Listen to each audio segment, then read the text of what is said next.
स्वागत आहे तुमचं आणखीन एका नवीन व्हिडिओमध्ये। तर बघू शकता इथे आम्ही आलोय गावाला। हनुमान जयंतीनिमित्त गावामध्ये सप्ताह होता, तर या सप्ताहासाठी आम्ही आलोय। आणि बघू शकताय एप्रिल महिन्याचं ऊन आहे, तरी पण गावाला गेलं की खूप छान वाटतं। तुम्हाला इथे माझा चेहरा असा थोडा सुजलेला दिसत असेल, तर त्याचं कारणही तसंच होतं। जस्ट एक दुपारची झोप घेऊन मस्तपैकी मी उठून बाहेर अंगणात येऊन बसली होती। आणि बाहेर हे लोक बसले होते सगळे, कारण आमच्या गावचा एक प्रॉब्लेम आहे की इथे वातावरण वगैरे सगळं काही खूप छान आहे, पण हा इकडे असं डोंगराचं वगैरे भाग पडतो ना, तर आम्ही गावाला गेलो की इथे आमचा प्रॉब्लेम असा होतो की इथे आम्हाला नेटवर्कच येत नाही। नेटवर्कच्या शोधामध्ये खूप लांब जावं लागतं। तसंच प्रज्ञूचे डॅडी त्याला घेऊन चालले तिकडे दाखवायला। तिकडे खूप छान एक मोठी विहीरसुद्धा आहे, आणि ते विहिरीचा सुद्धा मी एक व्हिडिओ बनवलेला आहे, तो आहे माझ्या यूट्यूब चॅनलवर। पण ती छोटी विहीर आहे, दुसरी एक मोठी विहीरसुद्धा आहे इकडे। तर इकडे प्रज्ञू कारमध्ये जाऊन बसत होता, कारण त्याला AC ची हवा खायची होती। 1-2 वेळा जाऊन बसला, मग त्याचे डॅडी त्याला घेऊन आले। तर बाकीची माणसंसुद्धा तुम्ही बघू शकताय नेटवर्कच्या शोधामध्येच हे सगळे बाहेर बसलेले आहेत। आणि नेटवर्क तिथे आम्हाला तिथे आंब्याखाली येतं, आणि एकदम पुढे तिकडे गेलो ना की त्या विहिरीच्या तिकडे सुद्धा नेटवर्क येतं।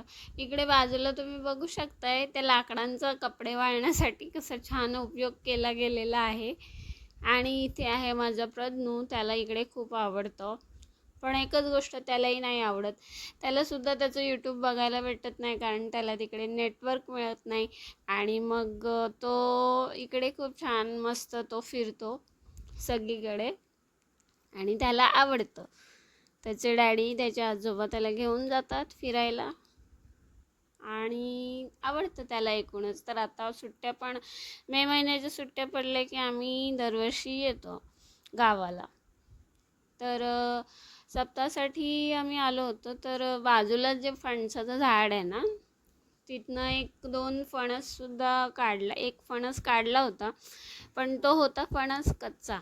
तर मग विचार करत होते मी त्या फणसाचं काय बनवू, त्या फणसाचं सांदण बनवू की त्या फणसाची भाजी बनवू की त्या फणसाचे कटलेट बनवू, या विचारात मी होते। हे बघा ते फणस। तर फणसाची मजाच काही वेगळी असते नाही का खाण्याची, पिकलेला फणस तर खूपच छान। तर याच विचारात मी होते, आणि मग थोड्या वेळातच सप्ताहासाठी आम्हाला गावामध्ये जायचं होतं, तयारी करायची होती। तसेच सप्ताहामध्ये भजन कीर्तन आणि महाप्रसादसुद्धा होता, आणि आम्ही सगळे गेलो तिथे, खूप छान वाटलं। तर हेच सगळं तुम्हाला इथून पुढच्या ब्लॉगमध्ये बघायला मिळेल। तर व्हिडिओला लाईक करा, शेअर करा आणि सबस्क्राईब करायला विसरू नका।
त्यांना सुद्धा श्रीफल देऊन सन्मानित करण्यात येत आहे। प्रतीक्षा प्रतिभा निलेश कोंडालकर त्यांना सुद्धा श्रीफल देऊन सन्मानित करण्यात येत आहे। सुभा महादेव शेटे त्यांना सुद्धा श्रीफल देऊन सन्मानित करण्यात येत आहे। ज्योती ज्ञानेश्वर गोगावले यांना सुद्धा श्रीफल देऊन सन्मानित करण्यात येत आहे। सविता श्रीपाद शेटे यांना सुद्धा श्रीफल देऊन सन्मानित करण्यात येत आहे। सुरेखा राजेंद्र आंबरे यांना सुद्धा श्रीफळ देऊन सन्मानित करण्यात येत आहे. सुनीता श्रीकांत ढवळे